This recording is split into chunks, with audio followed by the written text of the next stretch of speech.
Engineering admissions ఒక engineering ఏముందండి, degree college అయినా కానీ ఈ అడ్మిషన్స్లో ఎవరికి కూడా కోరుకున్నవి రావు. కోరుకున్న కాలేజీ రాదు, కోరుకున్న బ్రాంచ్ కూడా రాదు. ఈ పరిస్థితికి ప్లాన్ బి ఉండాలి అంటున్నారు ఎక్స్పర్ట్స్ అండి.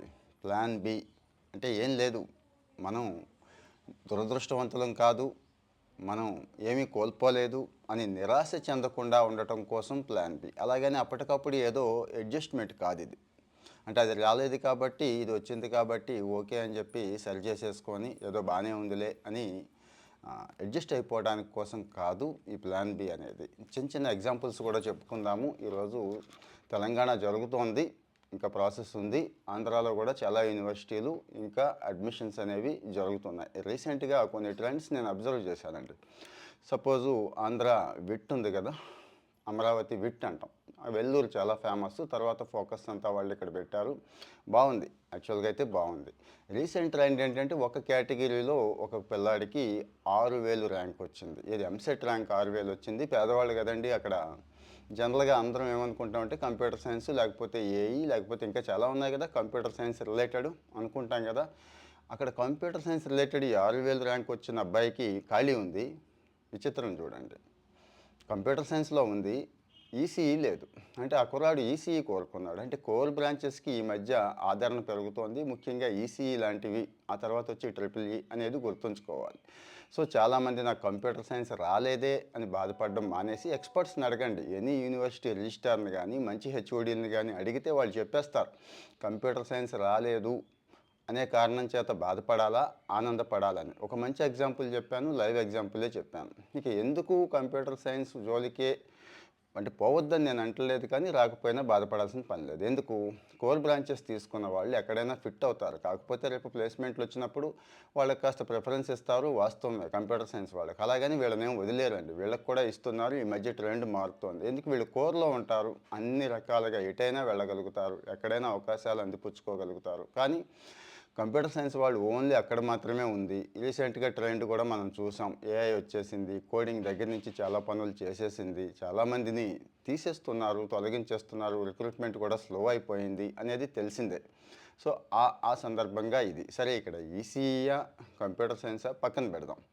ఈరోజు కంప్యూటర్ సైన్స్ రంగాన్ని ఏలుతున్న వాళ్ళు ఎవరు అంటే, ఓకే కంప్యూటర్ సైన్స్ వాళ్ళే ఒక మాదిరి ఉద్యోగాలు చేస్తున్నారు, ఓకే 10 లక్షలు 25 లక్షలు ప్యాకేజీలు తెచ్చుకున్నా. ఒకసారి చిన్న చిన్న ఎగ్జాంపుల్సే మళ్ళీ చెప్పుకుందాం. Recent trend Perplexity CEO Aravind Srinivasan. ఆయన కంప్యూటర్ సైన్స్ ఎక్స్పెక్ట్ చేశాడు, ఎక్కడ, చెన్నై ఐఐటీలో ఎక్స్పెక్ట్ చేశాడు, రాలేదు. ఈసీఈ కూడా రాలేదు అక్కడ, ట్రిపుల్ ఈ తీసుకున్నాడండి. కానీ ప్యాషన్ కంప్యూటర్ సైన్స్ మీద ఉండిపోయింది. అప్పట్లో మరి అక్కడ మైనర్లు మేజర్లు ఉన్నాయో లేదో నాకు తెలియదు, కానీ ఇప్పుడైతే అందరికీ ఐఐటీలు ఏంటి మామూలు కాలేజీల్లో కూడా మైనర్లు మేజర్లు వచ్చేసి ఆ కంప్యూటర్ సైన్స్ చదువుకునే అవకాశం ఉంది కొన్ని సబ్జెక్టులుగా మైనర్ రూపంలో. ఆయన కూడా అదే చేశాడు. అంటే మొదటి 2 సంవత్సరాలు లేదు, కానీ తర్వాత ఆ ప్యాషన్ చూపించాడు, ఇంట్రెస్ట్ చూపించాడు. కంప్యూటర్ సైన్స్ని ఈ ట్రిపుల్ ఈలో నేర్చుకున్న లాజికల్ మైండ్ని కంప్యూటర్ సైన్స్కి అప్లై చేసుకున్నాడు హాయిగా. ఆ తర్వాత ఎంఎస్కి వెళ్ళిపోయాడు. ఎంఎస్ చేస్తుండగానే ఓపెన్ ఏఐలో ఇంటర్న్షిప్ అవకాశం వచ్చింది. ఆ తర్వాత బయటికి ఆ ఓపెన్ ఏఐలో ఉద్యోగం తెచ్చుకున్నాడు. బయటకు వచ్చి పర్ప్లెక్సిటీ పెట్టుకున్నాడు. ఈరోజు ఆ ఓపెన్ ఏఐని ఛాలెంజ్ చేస్తున్నాడు. ఇక గూగుల్, మైక్రోసాఫ్ట్ లాంటివి కూడా ఛాలెంజ్ చేస్తూ 1,00,000-2,00,000 కోట్ల వాల్యూ ఆ పర్ప్లెక్సిటీ. ఇదొక ఎగ్జాంపుల్. అలాగే గూగుల్ సీఈఓ సుందర్ పిచాయ్ గారు కంప్యూటర్ సైన్స్ స్టూడెంట్ కాదు, చాలామందికి తెలుసో లేదు. ఆయన కూడా ఇంత సేమ్ ట్రిపుల్ ఈ ప్యాషన్ అండి, బై ప్యాషన్, అంతకుమించి ఏమీ లేదు. ఏదో చదివాం కదా అని చెప్పి ఆ డిగ్రీలు చూసి ఆ డిగ్రీలో ఉన్న స్కోరు క్రెడిట్లు చూసి ఉద్యోగాలు ఇచ్చే రోజులు పోయినాయి. మీ స్కిల్ ఇంపార్టెంట్ అంటున్నాయి అన్ని కంపెనీలు కూడా. మరి ఏ స్కిల్ అంటే, మీరు ఎక్కడైతే కుదురుకుందాం అనుకుంటున్నారో, ఎక్కడైతే ఉద్యోగం చేద్దాం అనుకుంటున్నారో ఆ స్కిల్ కావాలి. ఆ స్కిల్లే కోరుకుంటున్నారు. అంటే ఆ స్కిల్ కూడా ఒక మాదిరి స్కిల్ కాదు, ప్యాషనేట్గా ఉండాలి. ఒక కంపెనీ ఏమి ఎక్స్పెక్ట్ చేస్తుందో దాన్ని మనం తీర్చగలమా లేదా, ఆ తీర్చేలాగా మీరు ఉండగలిగితే, అంత స్థాయిలో మీరు నేర్చుకోగలిగితే ఖచ్చితంగా అవకాశాలు మీవే అని చెప్పడం నా ఉద్దేశం. ఇక మళ్ళీ మొదటికి వచ్చేద్దాం. మంచి కాలేజీల్లో చదివేసినంత మాత్రాన ఉద్యోగం వచ్చేస్తుంది, ప్లేస్మెంట్ వచ్చేస్తుందని చాలామందికి ఆశ ఉందండి. ఈ కుర్రాళ్ళందరూ కూడా అదే, తల్లిదండ్రులని పీడించో పిప్పి చేసో ఏదో రకంగా ఆ కాలేజీలో సీటు సంపాదించేసుకుంటే ఒక మాదిరిగా చదివినా కానీ 5-10 లక్షల ప్యాకేజ్ అయినా దొరకపోతుందా అని చాలామంది పొరపాటు పడుతున్నారు, అపోహ పడుతున్నారు. ఈవెన్ ఐఐటీల్లో కూడా లాస్ట్ 2 సంవత్సరాల ట్రెండ్ చూసుకుంటే 30% ఖాళీలు అంటే ప్లేస్మెంట్ ఇవ్వలేని పరిస్థితి ఉంది. ఇక పెద్ద పెద్ద కాలేజీలు ప్రత్యేకంగా చెప్పక్కర్లేదు. అక్కడే పరిస్థితి అలా ఉన్నప్పుడు ఈ చిన్న చిన్న కాలేజీల్లో ప్లేస్మెంట్స్ వస్తాయా? కాలేజీ పేరు చూసి ప్లేస్మెంట్స్ ఇచ్చే రోజులు ఎప్పుడో పోయినాయి. ఆ పరిస్థితి లేదు. చిన్న చిన్న కాలేజీల్లో కూడా కొంతమంది బయటికి వెళ్ళి ఆఫ్ క్యాంపస్లో తెచ్చుకుంటున్న వాళ్ళు చాలామంది ఉన్నారు. ఎవరంటే ఆ స్కిల్ మీద దృష్టి పెట్టిన వాళ్ళు, పర్ఫెక్ట్గా స్కిల్ని ఇంప్రూవ్ చేసుకున్న వాళ్ళు ఉన్నాయి. సో ఆ కాలేజీలో సీట్ రాలేదే అని చెప్పేది వదిలేసి, నా సలహా అయితే కొంచెం చెప్తానండి, ఎక్స్పర్ట్స్ చెప్పేవి. మీరు ఎంత మంచి కాలేజీలో చేరారనేది కాదు, ఏ కాలేజీలో చదివినా ఎంత ఇంట్రెస్ట్తో చదువుతున్నారనేది ఒకటి. ముందు కాలేజ్ గురించి మాట్లాడుకుందాం. తర్వాత నేర్చుకోవడం అవకాశాలు చాలా చోట్ల ఉంటాయండి. హ్యాకథాన్స్ అని జరుగుతూ ఉంటాయి. మనం ఆ టూరు, ఈ టూరు, ఇండస్ట్రియల్ టూర్ ఏదో మొక్కుబడిగా కాకుండా ఒరిజినల్ హ్యాకథాన్స్. రీసెంట్గా ఆంధ్రాలో సపోజ్ పోలీస్ హ్యాకథాన్ జరిగింది. అనేక రకాలైన టెక్నాలజీస్ టెస్ట్ చేశారు. ఎంతో మంచి మంచి పిల్లలు భారతదేశం మొత్తం నుంచి వచ్చారు. అక్కడ వాళ్ళు ప్రజెంట్ చేశారు. అలాంటి చోటకు వెళితే ఓ మంచి ఐడియా వస్తుంది. మీకు కూడా ఒక మంచి గ్రిప్ వస్తుంది. ఏం చేయాలి అనే దాని మీద కూడా క్లారిటీ వస్తుంది. కాబట్టి పిల్లలు హ్యాకథాన్స్కి అటెండ్ అవ్వండి. 1000-2000 ఖర్చు అవుతాయి మహా అయితే. ఏముంటుంది అక్కడ, ఏదో లాడ్జింగ్, బోర్డింగు, ట్రాన్స్పోర్టేషన్ తప్పించి ఏమి ఉండదు కదా. పంపించండి. దయచేసి పేరెంట్స్కి నేను ఇచ్చే సలహా ఏంటంటే, రియల్ టైం ప్రాజెక్ట్స్ ఉంటాయి, రియల్ టైం ఛాలెంజెస్ ఉంటాయి. అది ఏ బ్రాంచ్ అయినా, కంప్యూటర్ సైన్స్ కావచ్చు, కమ్యూనికేషన్ కావచ్చు, ఎలక్ట్రికల్ కావచ్చు, అలాంటివి దేశం మొత్తం జరుగుతున్నాయి ఈరోజు.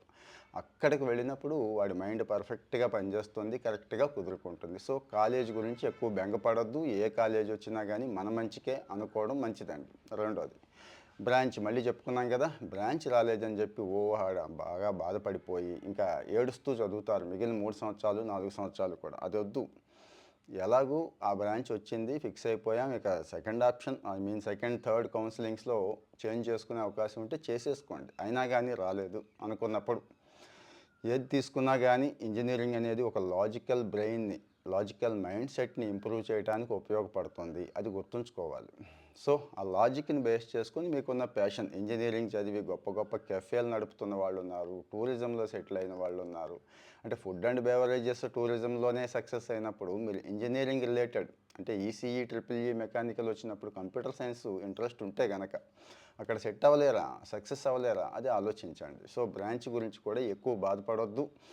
ఆ బ్రాంచ్లో చదివిన వాళ్ళకి అందరికీ ప్లేస్మెంట్లు వచ్చేస్తాయి అనేది లేదు, ఇక్కడ రావు అనేది లేదు. కాస్త వరల్డ్ వైడ్ ట్రెండ్ కొద్దిగా ఎక్కువ తక్కువ ఉంటుంది తప్పించి, స్టఫ్ ఉన్నవాడికి, టాప్లో ఉన్నవాడికి, అంటే ఆ కాలేజీలో టాప్ 10 టాప్ 100లో ఉండటానికి ట్రై చేస్తే సరిపోతుందేమో, ఒకవేళ క్యాంపస్ ప్లేస్మెంటే ఆశపడితే కనుక. ఈ రెండు చూసుకోవాలండి. ఈ రెండు చూసుకుంటే ఇక ప్యారలల్గా కాలేజ్ చదువుతున్నప్పుడు మళ్ళీ గుర్తు చేస్తున్నా, ఆ క్రెడిట్స్, ఆ మార్క్స్, థియరిటికల్ నాలెడ్జ్ అనేది సరిపోదు. Be practical. మీరే ఒక కంపెనీకి యజమాని అయితే, మీరే మనుషుల్ని రిక్రూట్ చేసుకుంటున్నట్టయితే ఎలాంటి వాళ్ళని చేసుకుంటారు, అంటే మీ అవసరాలు ఏంటి అనేది మీకు తెలుసు క్లియర్గా. అలాంటి వాళ్ళనే కదా కోరుకుంటాం. మరి వాళ్ళు మనల్ని తీసుకోవాలని, అంటే స్కిల్ ఉన్నా లేకపోయినా తీసుకొని ట్రైనింగ్ ఇచ్చేయాలని చెప్పి ఎందుకు కోరుకుంటాం? ఒకప్పుడు అంటే బాగా అవసరం ఉన్నప్పుడు పొలవమని తీసుకొని వాళ్ళు ట్రైన్ చేసేవాళ్ళు. ఇప్పుడు అవసరాలు తగ్గినాయి, గట్టి వాళ్ళు కావాలంటున్నారు. సో మనం దానికి ప్రిపేర్ అవ్వాల్సిందే. చిన్న ఎగ్జాంపుల్ చెప్తాను. లింక్డ్ఇన్లోకి వెళ్ళండి, ఏ జాబులు ఉన్నాయనేది చూడండి, ఒకసారి వెరిఫై చేయండి. మీరే చూడండి, అక్కడ మొబైల్ యాప్ డెవలపర్ ఉంటాయి, యూఐ యూఎక్స్ ఉంటాయి, అలాగే ఫుల్ స్టాక్ డెవలపర్ ఉంటాయి. చిన్న ఎగ్జాంపుల్ ఇది. మరి అవి లక్షల్లో ఉంటాయి చూడండి. ఒక ఇండియన్ మార్కెట్లోనే లక్షల్లో ఉంటాయి, కానీ మనుషులు దొరకట్లేదు అంటారు. ప్యాకేజీలు కూడా బాగానే ఉంటాయి, 5-6 నుంచి 15-20 లక్షల ప్యాకేజీలు ఎక్స్పీరియన్స్ని బేస్ చేసుకొని ఉంటాయి. అవి కదా నేర్చుకోవాల్సింది. మనం వాటికి సంబంధించిన ఒక సర్టిఫికెట్ ఉంది, డిగ్రీ ఉంది అంటున్నాం తప్పించి, ఆ కంపెనీకి ఫుల్ స్టాక్ డెవలపర్గా మనం రోల్ ప్లే చేయగలమా, అక్కడ మొబైల్ యాప్ ఆండ్రాయిడ్ కానీ ఐఓఎస్ కానీ చేయగలమా అనేది సాఫ్ట్వేర్ ఇంజనీర్లు ఆలోచించుకోవాలి. చిన్న ఎగ్జాంపుల్ చెప్తున్నా, ఇది సాఫ్ట్వేర్ వాళ్ళకి, మిగిలిన వాళ్ళకి కూడా ఇదే అప్లై అవుతుంది. నాట్ ఓన్లీ ఇంజనీరింగ్ అండి, అన్ని జనరల్ డిగ్రీ వాళ్ళకు కూడా ఇదే అప్లై అవుతుంది. ఇక జనరల్ డిగ్రీ చదువుతున్న వాళ్ళు ఎంతసేపు ఫిజిక్స్, మ్యాథ్స్ ఇలాంటివి కొంతమంది చదువుతున్నారు, కొంతమంది బయటకు వచ్చేసారు. మేనేజ్మెంట్ బీబీఏ చదువుతున్నాం, లేకపోతే బీఎస్సీ చదువుతున్నాం, ఫిజిక్స్ కానీ ఏదైనా కానీ, ఇంకో డిగ్రీ. ఈరోజు వాళ్ళు చేయాల్సిన పని ఏంటంటే, బయట ఉన్న టూల్స్ అన్నీ వాడుకోవడం రావాలి. టూల్స్ అంటే సపోజ్ అకౌంట్స్ చదువుతున్న వాళ్ళు అకౌంటింగ్ రిలేటెడ్ టూల్స్, అందరికీ కామన్గా పనికొచ్చే టూల్స్ ఏఐ టూల్స్ మీకు తెలుసు. ఫ్రీ, చాలా ఫ్రీ ఉన్నాయి. పర్ప్లెక్సిటీ ఫ్రీగా వాడుకోవచ్చు, చాట్‌జీపీటీ వాడుకోవచ్చు, జెమినీ వాడుకోవచ్చు, మైక్రోసాఫ్ట్ కోపైలట్ వాడుకోవచ్చు.